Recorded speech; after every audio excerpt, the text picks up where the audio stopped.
Bonjour, bienvenue à la gare de Dakar.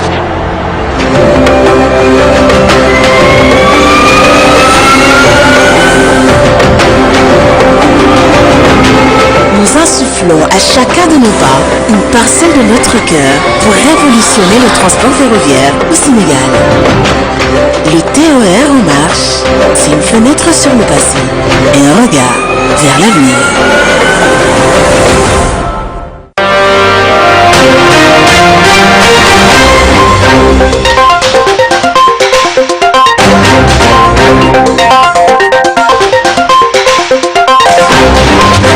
mbégte ak kontante di yan ak yéen fii ci Yegle TV tey di àllarba ñaari fukki fan ak juróom-ñett ci weeru septembre atum 2022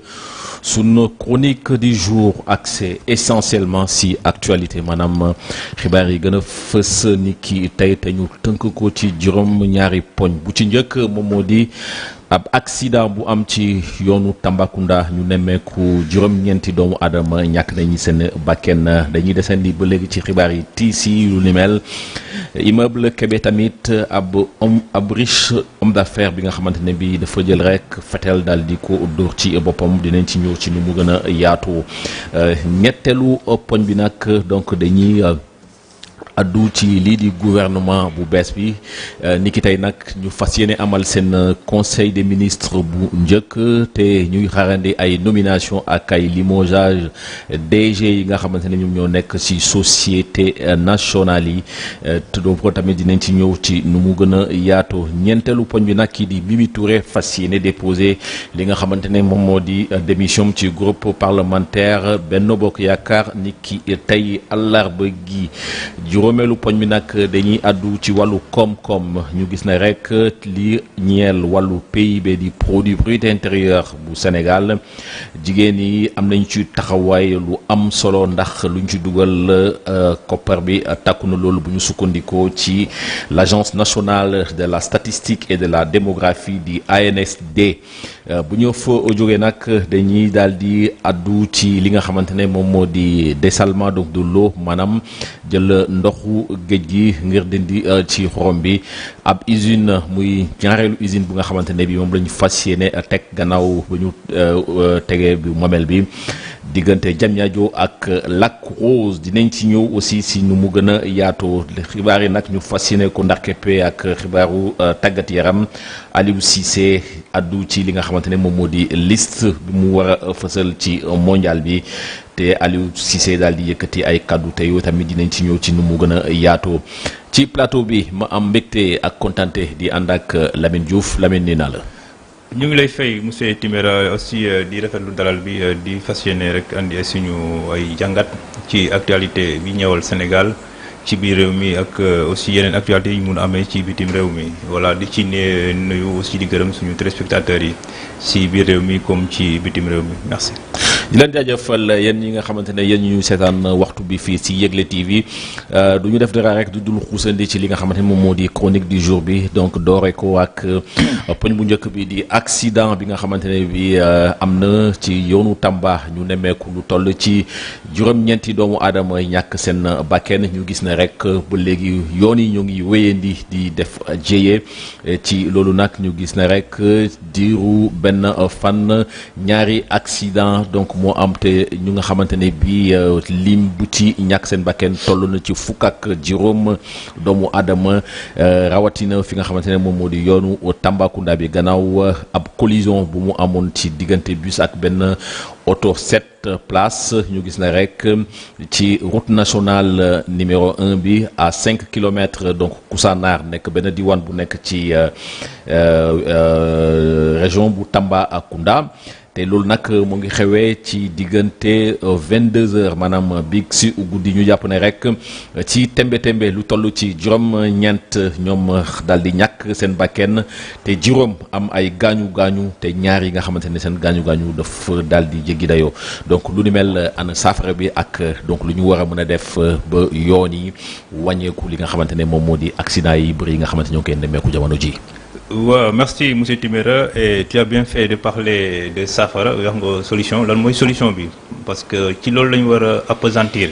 parce que ku ne xam na ne Sénégal bëri na ay cas accident yu ñu noté que ça soit période boo xam ne dara xewul ak période boo xam ne am na événement yu am ni ki màggal ak gàmmu te dañ jëm ci événement yu mel noonu ñu waajal gàmmu ñuy attirer attention aussi usagers yi ñu def aussi vraiment jël seen ay matuwaay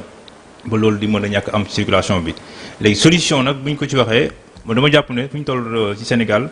ak état infrastructure routière yi ñu am waroon nañu mun a constater benn cas de recul ci accident yi ni ñu amee ci circulation bi mais loolu nag loo ci jàngate rek mooy y a un comportement y a un facteur humain boo xam ne mooy contribuer à l'accroissement des accidents de la circulation parce que la discipline des chauffeurs ou des usagers qui doit être indexée.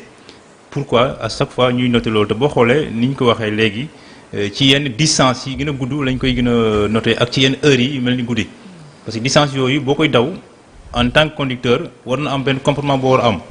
d'abord war nga mun a am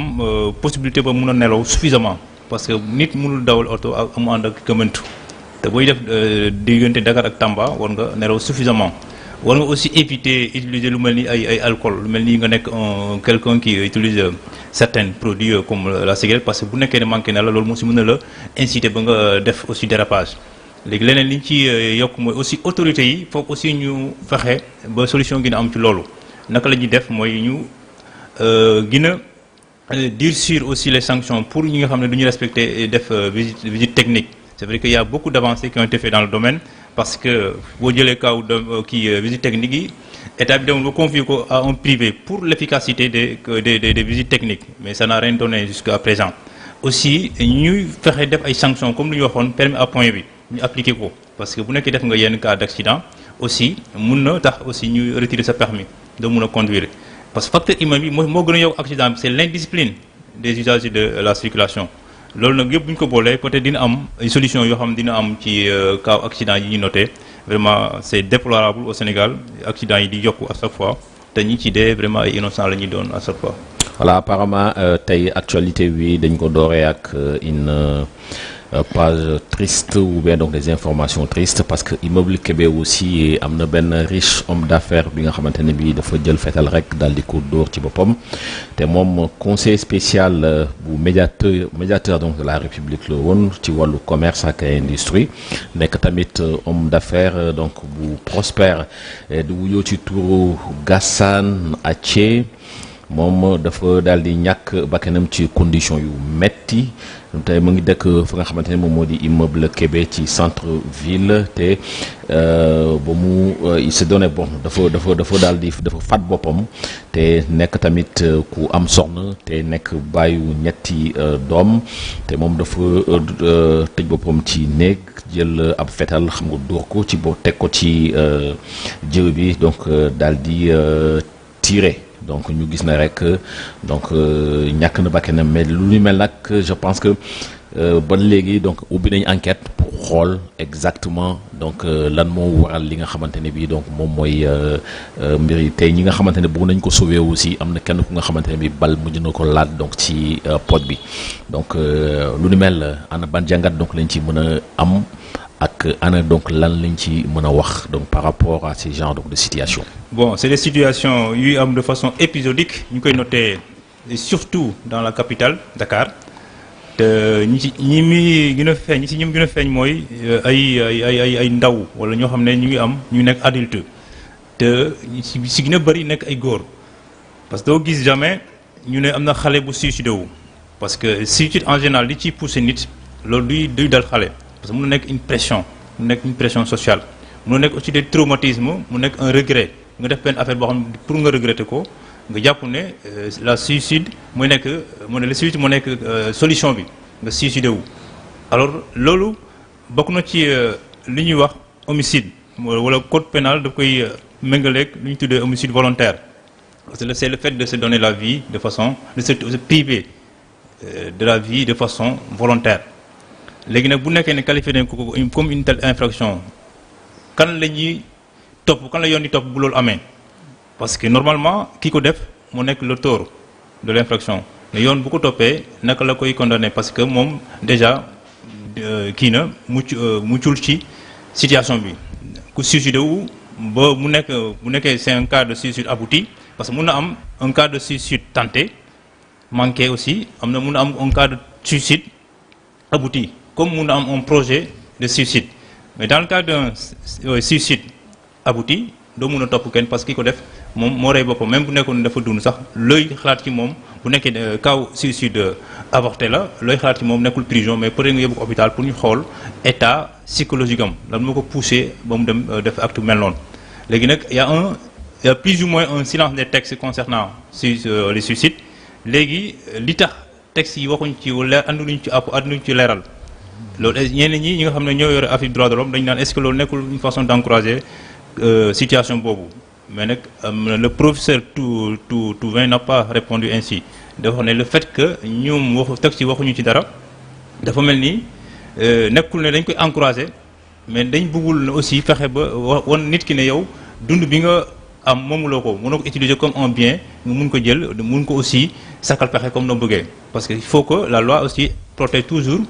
les personnes et les biens te la loi aussi n'encourage pas les comportements nocifs dans la société et les suicides nag bokk na ci yoo xam ne ni kenn loi du ko encourager pour encadrer ko moo tax muy am nag de façon répétée léegi leneen li nga wax am na ku ko doon jéem a sauver ba mu jël benn balle ça veut dire que amoon na assistance de personnes en danger dans le cas contraire ñooñu lañu mënoon topp bu nekkee ne am nañu ko fekkee te ñooñu intervenir ñu pour faire avorter l'acte mun na leen toppee pour un délit de non-assistance à personne en danger mais dans le cas d'espèce comme am na koo xam ne mu ngi ko doon jéem a sauver ba jël ci benn balle ci tànk kooku normalement bu ñuy aborder thèse yu sa assistant moom waroon na mun a parce que danger bi parce que booy def assistant quelqu'un en danger yow d'abord bu ñu xoolee les éléments constitutifs foog mu am d'abord le péril foog mu am aussi absence de danger pour la personne qui doit intervenir mais le fait que moom intervenir ba jël balle ça veut dire que yow le danger était présent donc mënoon na ko loolu mënoon na ci ñàkk fekk mais ñi ñu war a mën a topp rek parce qu'il y a ce qu'on appelle les tiers responsables mun na nekk kooku ki ko fekkee te réagirul mun na nekk aussi médecin bi nga xam ne d'après bi waa ji jëlee bal bi dem na hôpital aussi ñu négligé ko wala kii ñu ko accueillir ñu ko mun nañ topp ñooñu mais bu nekkee ne loolu yëpp amul ci doo mën a topp kenn te aussi bu nekkee dafa dee ci suicide bi moom bon foofu lay waneen du tàggu ak ay bëtam. Bon, je pense que comme une enquête est ouverte, de toutes les façons, on sera édifié donc par rapport aux tenants et aux aboutissants. Mu doon aussi un prétexte ou une occasion donc ñu aborder donc le troisième point donc de notre chronique muy gouvernement bi donc le premier conseil donc des ministres donc ni ki tey ñuy xaarandi ay nomination ak ay limogeage donc de DG voilà donc en perspective ñu gis ne rek fukki fan gannaaw donc boo ñu tabbee li nga xamante ne moom moo di gouvernement bu bees bi te Amadou Ba nekk premier ministre mu nekk ni ki tey seen premier conseil de ministre donc bu njëkk diggante donc le président Macky Sall ak Elimane Diawriñ bu bees bi di Amadou Ba ak ministre yi nga xamante ne bi donc ñoom la ñu mujj tabb ñi nga xamante ne bi dañ leen nommé ak ñi nga xamante ne dañ leen reconduire donc ñu ngi xaarandi aussi ay nomination ak ay limogeage donc des directeurs généraux donc yi nga xamante ne bi mënees nañ ko wax donc kon lii c'est une tradition républicaine certes mais quelque part on peut dire que bah voilà quoi il y aura toujours des heureux et des malheureux. Voilà comme ni nga ko waxee rek noonu la parce que ça sera une occasion pour le président de la République d'inaugurer dans le cadre d'un conseil des ministres le gouvernement récemment formé boo xam ne moom moo koy Amadou Ba moo koy jiite léegi li ci am particularité mooy li nga wax léegi parce que am na ci ñenn ñi nga xam ne ci ministres yi nekkoon nañ ay DG léegi ñëw nañu nekk ministre et le cumul de mandat est interdit par la constitution comme constitution da koy aaye foog aussi avant ñooñu seen postes yi mënuñ ko cumuler foog ñu abandonner postes yi ñu nekkoon moo nekk direction yi c'est le cas du ministre de la jeunesse bu nekkoon Prodac c'est le cas de direction bu mel ni Promaïs c'est le cas aussi direction bu mel ni ACPEX parce que kooku moom nekk na directeur léegi nekk na député léegi Malick Diop voilà Malick Diop comme ñooñu ak même Pape Sagna apparemment aussi moom kii la woon directeur la woon moo nekkoon Maïsland ñooñu ñëpp boo leen boolee mu nekk ay postes vacants yoo xam ne foog am ñu ko occuper donc ça fera l'objet de discussion pendant le conseil des ministres boo xam ne moo war a am tey léegi leen li ci am rek mooy dina am aussi mun am yeneen surprise parce que dina am ñoo xam ne si poste yu vacant yooyu mun na gën a yokk parce que am na ñoo xam ne mën na leen jëlee seen poste de direction yu nekk directeurs yi généraux yi mën na leen yenn si ñoom mën nañ leen soit ñu changer leen soit ñu wàcce leen parce que mënul ñàkk comme ni nga wax ku tànn di nga éliminer te foog aussi muy continuer parce que loolu moo aussi ça fait partie des rubriques du conseil des ministres foog mu am ay nomination foog mu am ay rappel foog ñu aussi càmbar xool le suivi évaluation de l'action du gouvernement. De toutes les façons, donc par rapport à cette question, je pense qu'avec le communiqué donc du conseil donc des ministres donc bi nga xamante ne bi donc dina génn fileeg waxtu wi néew dinañu mun a édifier bu baax a baax ci li nga xamante ne moom moo jot a xew foofule ci conseil des ministres bi nga xamante ne bi ñu ngi koy amal jamono ji fa nga xamante ne moom moo di palais donc de la République. Mimi Touré moom dafa fas yéene déposer lii di démission ci groupe parlementaire Benno Bokk Yaakaar ni ki tey ndax lu ko waral moom moo di dafa rek daal di def lu mu wax donc jëfee ko. Kii di Aminata Touré donc fas yéene jëbal lettre am donc pour démissionner groupe parlementaire Benno Bokk Yaakaar donc ni ki tey est-ce qu'on attendait à ça? Oui mënutoon ñàkk loolu mënul ñàkk parce que loolu li muy tekki rek mooy elle a lié l'acte à la parole parce que yemoon ci wax kese yem du doy parce que bu nekkee am na cas de démission dans un groupe parlementaire au niveau de l'Assemblée nationale foog mu aussi acté ko il faut que qu'elle fasse une lettre adressée au bureau de l'Assemblée am aussi benn lettre boo xam ne kii dina ko war na ko jot mooy président groupe parlementaire bi bon elle peut aussi annoncer préciser un peu les motifs de son retrait mais nag am na yeneen tontu wala yeneen kaddu yu groupe parlementaire bi lancé Mimi Touré pour aussi ne leen nañ ko delloo nañ leen delloo seen mandat alors que là bon ils sont en train de se tromper lourdement parce que le mandat bi ñoom moomuñu ko. Parce que c'est le peuple qui l'a élu. Parce que la Constitution, en son article 59, dafa ne l'Assemblée représentative de la République du Sénégal s'appelle l'Assemblée nationale. Ses membres s'appellent les députés. Donc foofu du ñu xool turu Mimi Touré wala du ñu xool le nom et prénom des députés mais c'est le nom de député qui prend le devant sur le nom et prénom des personnes qui incarnent le poste. Donc bu ñu waxee député rek moom muy ci loo boobu. léegi li leen tënk mooy le règlement intérieur parce que yoon may na ko mu retiré wu ci groupe parlementaire bi des toujours am mandat député am mais comme ni mu la ko waxee woon mais su nekkoon dafa démission woon ci parti bi là-dessus mun na perdre son mandat et parce qu'elle va tomber sous le coup de l'article 60 de la Constitution. Voilà, à propos donc de ce point-là donc parce que ce que j'arrive pas à comprendre moi personnellement, j'ai une petite confusion dans ma tête et je voudrais vraiment tu vois donc une petite édification. Mimi Touré démission donc de Benno Bokk Yaakaar groupe parlementaire. Bon donc quelle est la différence entre un groupe parlementaire et un parti politique proprement constitué quoi? Man c'est ça mon problème parce que quand elle démissionne donc d'un groupe parlementaire pour moi donc de facto c'est presque donc la même chose quoi. Ou bien c'est quoi la différence en fait? Je voudrais que vous m'expliquiez quoi. Il y a une différence énorme parce que par les partis politiques boo ko jëlee déjà texte yu leen régir ni ko nekkul benn parti politique lu ko régir dans l'arsenal juridique en tout cas sénégalais c'est le COCC pour sa création le code des obligations civiles et commerciales moo andi ay anam yi ñuy taxawalee parti politique moo andi aussi anam yi ñu koy dissoudre léegi groupe parlementaire li ko organisé mooy le règlement intérieur de l'Assemblée nationale léegi groupe parlementaire benn kii la benn groupe wala benn nit ñu dajaloo la yoo xam ne ñoo bokk parti politique parce que l'article 20 du règlement intérieur parle d'affinité politique ça veut dire que ñi koy constituer foog ñu bokk systématiquement parti politique ou en principe même bu ñu bokkulee parti politique nañ bokk gis-gis politique wala nañ bokk idéologie nañ partager les mêmes idéologies en politique parce que moo tax mu ne affinité politique ça veut dire que parti politique c'est pas forcément égal à groupe parlementaire mu ngi juddoo ci parti politique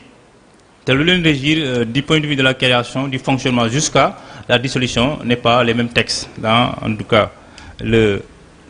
corpus juridique sénégalais. Voilà qui est clair donc ça veut dire que donc Mimi Touré est dans ses droits. Elle est pleinement dans ses droits parce que elle a été aussi maligne de choisir de se retirer au lieu de démissionner parce que su démissionner rek là elle va perdre son Voilà, mandat. donc sans transition, Lamine, on va aborder le 5e point, à savoir donc le produit intérieur brut donc du Sénégal, le PIB. Du Sénégal, donc les femmes ont contribué à hauteur de 2680 milliards donc de francs CFA selon l'Agence nationale de la statistique et de la démographie. Une étude donc de l'ANSD qui révèle qu'en 2017, les femmes ont contribué à hauteur de 2681 milliards donc de francs CFA ci PIB national bi. Donc loolu nag muy représenter lu toll ci 22,1% ci am réew mi maanaam richesse réew mi ñu gis ne rek ci loolu nag donc li aju ci wàllu commerce ak fabrication donc produits agroalimentaires yi donc daanaka donc moom moo généré li nga xamante ne moom moo di valeur ajoutée boobule bu ñu sukkandikoo ci agence nationale de la statistique et de la démographie. waaye nag di xamal ne rek ne ba léegi ci wàllu performance donc jigéen yi am nañu ay jafe-jafe yi nga xamante ne bi donc ñoo ngi koy jànkonteel donc mu nekk aussi des facteurs bloquants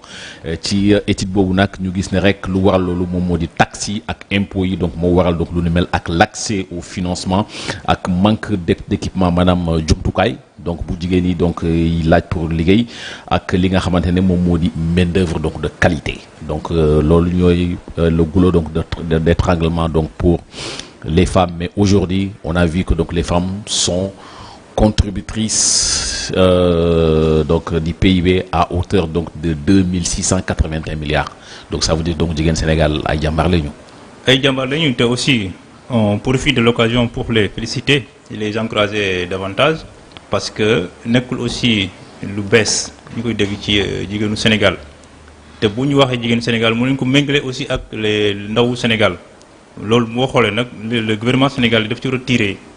ay leçons boo amee une jeunesse travailleuse am des femmes bosseuses à ce niveau-là ñu contribuer à hauteur de 22% pour le PIB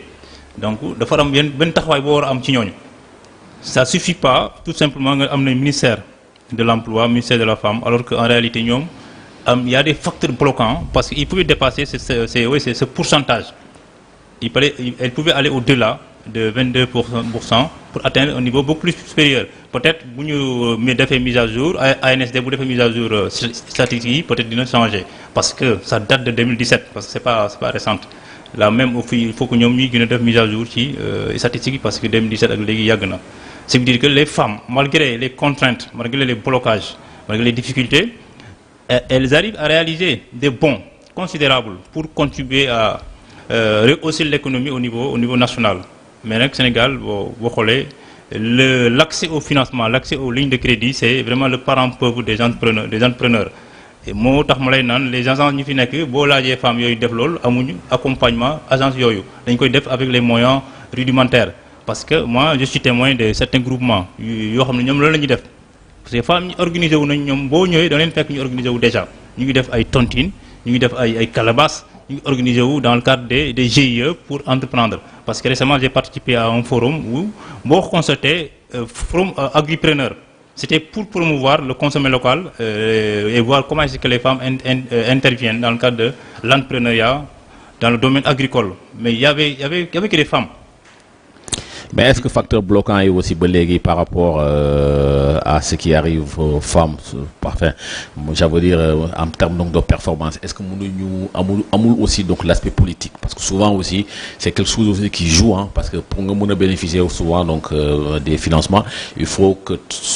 tu sois avec le régime. Donc si tu n'es pas avec le régime même boo indee un projet bancable solvable nga teg ko tu vois donc les gens ils te font courir est-ce que loolu aussi donc nekkul un facteur bloquant. Mais c'est ce qui devait être l'exception. Ce comportement devait avoir de façon exceptionnelle. Mais le principe voudrait que tout Sénégalais boo xam ne am na projet quel que soit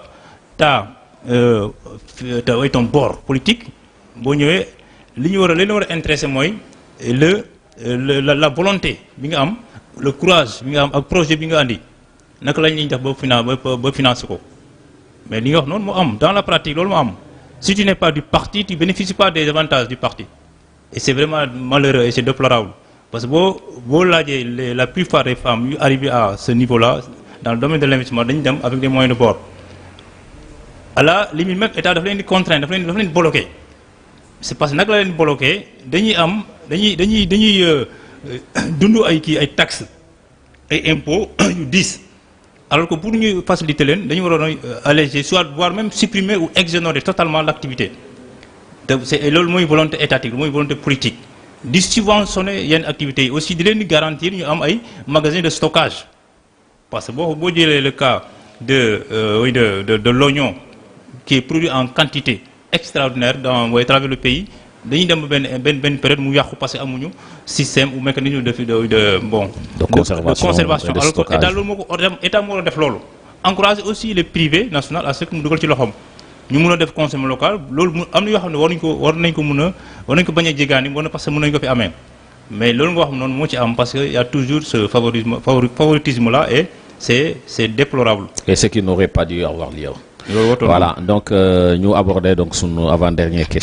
point bi donc muy le dessalement donc de l'eau de mer ñu gis une deuxième usine diggante Diamniadio ak Lac Rose ñu gis ne SONES ak société saoudienne di Aqua Power donc ñoom signé nañu lundi gi weesu fu nga xamante moom moo di palais de la République ab mémorandum d'entente ngir tabax li nga ngir construire wala exploitation usine donc de dessalement donc mooy ndoxu géej gi. bu ñu sukkandikoo ci communiqué bu bàyyeekoo ci SONES ñu jàpp ne rek infrastructure bi donc ñu ngi ko fas yéene def ci Grande Côte bi diggante Diamniadio ak Lac Rose gannaaw ba ñu sampoon bu njëkk bi ci Mamel donc est-ce que bii cette usine donc de dessalement donc de l'eau est venue à son heure histoire tu vois donc d'étancher donc la soif donc des grandes villes ou donc du Sénégal d'une manière ou d'une autre. D'abord bon. baax na c'est une bonne chose initiative bu baax la bu nekkee dañuy xalaat defar usine bu ñu ko waxee rek déjà baax na parce que dina créer emploi dina andi valeur ajoutée dina contribuer à développer le PIB national mais il faut que le gouvernement raisonne en termes de priorité est-ce que loolu mooy priorité wala mënuñoo na gën a optimiser ci beneen investissement parce que am na loo xam ne moo fi nekk mu ngi fi déjà mën nañu profiter sauter sur ces occasions par exemple la récupération des eaux de pluie parce que boo xoolee ren lim taw macha allah bari na mais y a aucun système mis en place pour ñu mun a récupérer ndox boobu parce que ndox boobu dañuy bàyyi mu dem ci géej bi alors ku nekk xam na ndox boobu c'est une eau qui peut contribuer à l'agriculture au maraîchage boo demee ci dëkk mel ni Matam ñu ngi jàmbat ne fële mu ngi déborder te waroon nekk jafe-jafe mais dafa waroon nekk opportunité. parce que day waroon am ay bassin yoo xam ne mooy mën a récupérer ndox boobu parce que ñoom aussi yàlla may na leen ñu dëkk ci zone boo xam ne am nañ ndox bu bari boo xam ne mën nañ ci di béy c'est vrai que baax na nga def dessalement mais am na yeneen yoo xam ne bu ñu ko defoon mu gën a nekk urgent te moo gën a c'est moins coûteux mais le problème du gouvernement sénégalais c'est que ñoom ils ont du mal vraiment à faire le choix sur les priorités. Voilà, donc le tout dernier point donc de notre chronique c'est sportif. Voilà, Aliou Cissé donc ci liste pour le mondial 2022 bi au Qatar nee na je vais faire donc des erreurs maanaam dina am donc ñu kontaan dina am donc ñu kontaanul ci diiru ñaari match amicaux yi nga xamante ne bi amal nañ ko avant coupe du monde gi ñu gis ne rek Aliou Cissé fu mu ne nii xelam yëpp ci joueurs yi donc yu mu war a tànn ngir dem fa nga xamante ne moom moo di Qatar daal di yëkkati ay kaddu xam la ne dina am ñu kontaan dina am donc ñu kontaanul loolu la xamal ci conférence de presse bu mu defoon gannaaw jongante bi doxoon diggante Iran ak Sénégal te ñu tebboo benn bal ci benn ñu gis ne rek match bi ñoo ngi ko joué ni ki démb àllarba fa nga xamante ne bi mooy Vienne Autriche. talaata plutôt au lieu de àllarba donc Vienne en Autriche te ci loolu nag moom wax na tamit ne dina toog ak staffam donc bu ko defee donc ñu mën a waxtaan xool donc liste bi donc nag lañ ko fas yéene confectionné ba joueurs yi nga xamante ne bi donc ñoom la ñu war a yóbbu coupe du monde donc ñu def ko te lu ni mel nag kii di sélectionneur gayndewu Sénégal donc moo ko xamle lii aussi nekk na lu yéeme quoi. oui yéeme na mais ça devait pas aussi être aussi inquiétant parce que Aliou Cissé à l'heure actuelle c'est quelqu'un de très expérimenté na Coupe d'Afrique lu bari expérimenté na aussi Coupe du monde lu bari parce que choisir nag yombul parce que qui choisit élimine mais am na des baromètres am na des éléments comparateurs yoo xam ne na ko permettre parce que lu ci gën a mujj lu ci gën a récent rek mooy ñaari match amicaux yu ñu def loolu mën a tax mu xam en réalité ban saaf lay teg parce que on a besoin de ça. Il faut que ça soit une sélection très serrée mais une sélection objective parce que loolu mënu ñàkk foog mu am ñu mu éliminer parce que am na ñoo xam ne bon du ma ne ñàkkuñu parce que ñëpp am nañ seen place mais il faut que mu choisir ba atteindre kii bi nombre de personnes yu mu soxla ci liste bi du coup foog am ñu mu éliminer mais warul nekk aussi de difficulté pour moi mais c'est une façon de parler pour préparer un peu l'opinion mais am na déjà am na staff boo xam ne dañ mën a starter aussi loolu il y a aussi le public aussi qui est spectateur qui comprend xam nañ ne équipe bi am na ossature te boo xoolee ñaari match yi bu ñu defee une évaluation rek match amical bu njëkk bi ak deuxième match amical bi bokkul même équipe yi ñu teg bokkul léegi loolu bu ci xoolee sur cette base il peut choisir et avoir une bonne équipe boo xam ne mun na faire face aux grandes équipes qui viendront au niveau de la Coupe du Monde.